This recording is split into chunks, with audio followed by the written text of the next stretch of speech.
Hey, what's up guys? Travis here with Every Single Sunday. We are down here at Rottweiler Performance in Costa Mesa, California today, and we're gonna be checking out their brand new AirBox for the 790 Adventure R. So head over to Chris and he's gonna give us a first look at this stuff.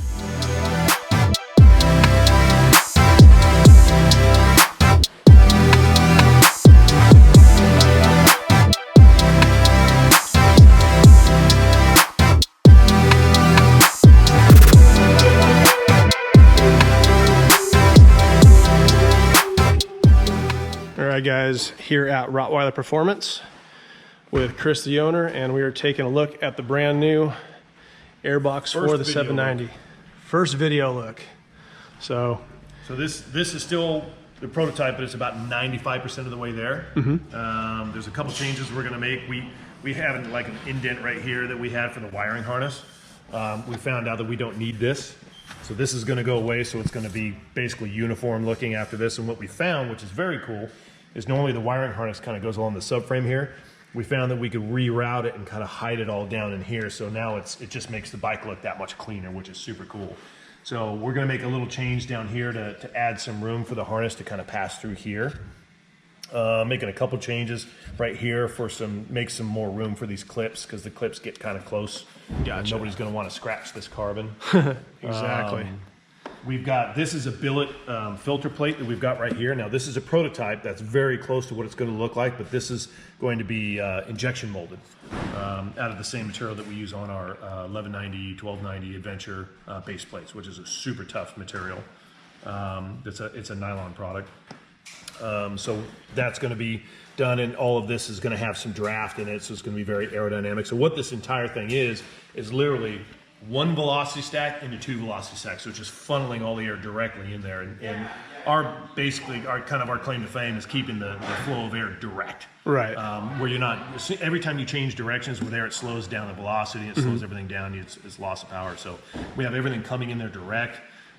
With it tilted this way, you're not running into water ingestion issues. If water does get off this, it'll shut off this way out the drains.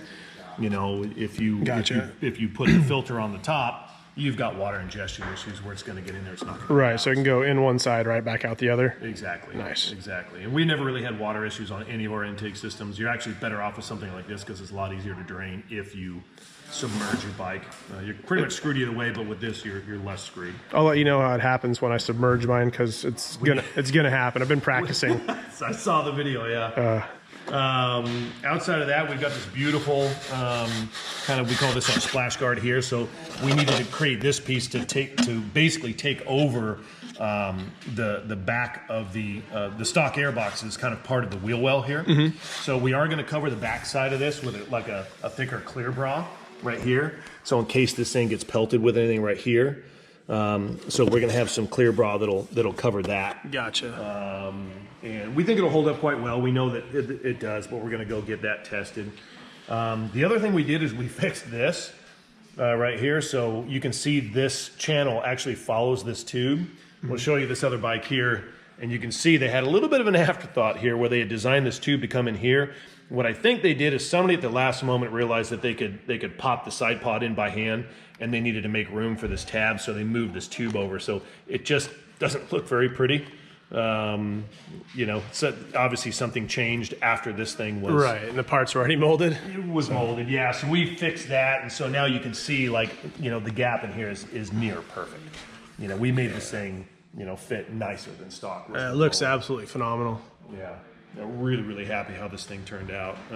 So we need to call Aero and switch over the titanium finish pieces to the matte finish, or switch yours over to the gloss. Yeah. Now we do have some gloss prototypes. We might do a vote on Facebook on whether people want gloss or matte. We may offer both. That may be an issue with part numbers, and sometimes you just have to settle on one. So we may do both. We may just, if we do one, it's going to be the flat, because it's a little bit more bespoke looking product. It's a little bit more Akapovic looking. But there may be a lot of people like gloss. So we'll see. We'll see. And then here's the filter with a cage right here. Now the actual filter is going to be about another 30 millimeters taller than this, so there's going to be a lot more surface area. This is not the exact filter. This is actually off a totally different bike. This is off a Honda. We just kind of use it to prototype. It will work on this for testing. but the actual filter would be about this much further back. There's a little bit more surface area. Yeah, a lot more surface area, a lot more load up, or slower load up with dust. The cool thing is what you'll be able to do is you'll be able to pull them out, and literally without even pulling it off, you'll be able to loosen this, which is really neat.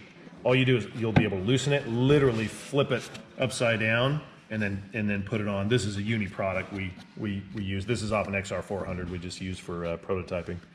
But you'll be able to just literally not even pull it out, and flip it around, and then because the top of it is what's going to load up with dust. Right. So I think it's going to work really well. And we'll be selling these separate, without the cage. So the initial kit will come with the cage. Okay. In here, and then we'll be selling these separate. So you can stuff them in your side pods and have some spares. Yeah, you could probably put 4 of these in your side pods, probably 2 or 3 in each side pod if you need. Depends on how big the trip is. Yeah, exactly. So. We tell people if you're riding with a group and you're in the back of the group, swap it once a day. Yeah. And even with the power plate in racing the Sonora, we swapped it once a day, and it was enough. Yeah, my power plate, I've been running about 2,000 miles off road on it, and I checked it yesterday. It was pretty damn dirty, but my stock air filter was just perfect underneath. I tried to tap it out, nothing came out of it. And so you put 2,000 miles on it without even cleaning it? Yeah, it was disgusting looking, but I figured I'd try it out and see what it did. So nice. Yeah. The bike was still running fine and loaded up and everything? No problems at all. It's been phenomenal. So perfect. Awesome. Well, that's a first look. Everything's going to be about 95% close to this. We're really proud of this thing. It came out just beautiful. And do you have a estimated time for release on these, or is it still kind of up in the air? Right now it's, May 20th? I think so. So it's around May 20th. We're looking at 1.5 to 2.5 months. It takes a while to get the vendors rolling. We got a few different vendors on this thing, and we know we're at least a month to a month and a half away from the initial getting parts. Once we get them, it's going to take a week or two to get everything together. So we're looking at May, June, July, somewhere around July. Perfect, man. Well, it's absolutely gorgeous, and like I said online, I'm going to need to buy a second bike just to put into my living room so I can show this thing off. You're about the 20th person that said that on social media. You guys are killing it with this stuff. So, awesome. All right, Chris, thank you so much for showing us this, and we'll get it all rocking. Awesome. Thanks.